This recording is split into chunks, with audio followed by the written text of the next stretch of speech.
Some பார்த்துட்ருக்கோம். Find the principal which amounts to 169 in 2 years at 4% per annum in compound interest. ஒரு அசலானது ஆண்டுக்கு 4% R கொடுத்துருக்காங்க, என் கொடுத்துருக்காங்க, 169ஆக மாறுகிறதுனா அது ஏ. ஓகேவா? அப்போ அதன் மதிப்பு யாதுன்னா பி கேட்குறாங்க. ஓகேவா? நம்மளுக்கு ஃபார்முலா தெரியும். A is equal to B into 1 + R by 100 to the power N. கிவன்லாம் போட்டுக்கலாமா? ஏ கொடுத்துருக்காங்க 169, பி தான் கண்டுபிடிக்கணும். ஆர் கொடுத்துட்டாங்க எவ்வளோ? 4 / 100 டு த பவர் என், என்னும் கொடுத்துட்டாங்க 2. ஓகேவா? சிம்பிளிஃபை பண்ணலாமா? 169 பி இது வந்து பார்த்திங்கன்னா 104 / 100ன்னு வருமா?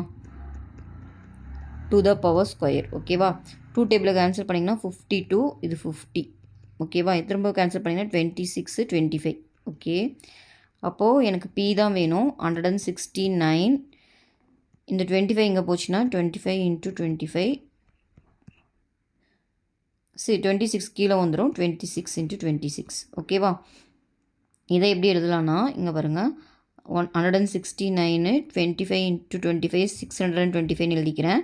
இதை வந்து 4 × 116 எழுதலாம். 13 × 2 13 × 2 அப்போ 4 × 169 வரும். 169 கேன்சல் பண்ணிடலாம்.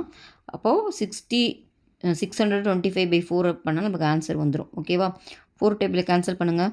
1 டைமு, அப்போது 22ல் 5 டைமு, 25ல் 5 டைமு, அப்போ 25 திரும்ப 6 டைம்ஸு, 10ல் 2 டைமு, 2 டைம்னா 10ல் 2க்கும் 5 டைம். அப்போ ஆன்சர் பார்த்திங்கன்னா 156.25.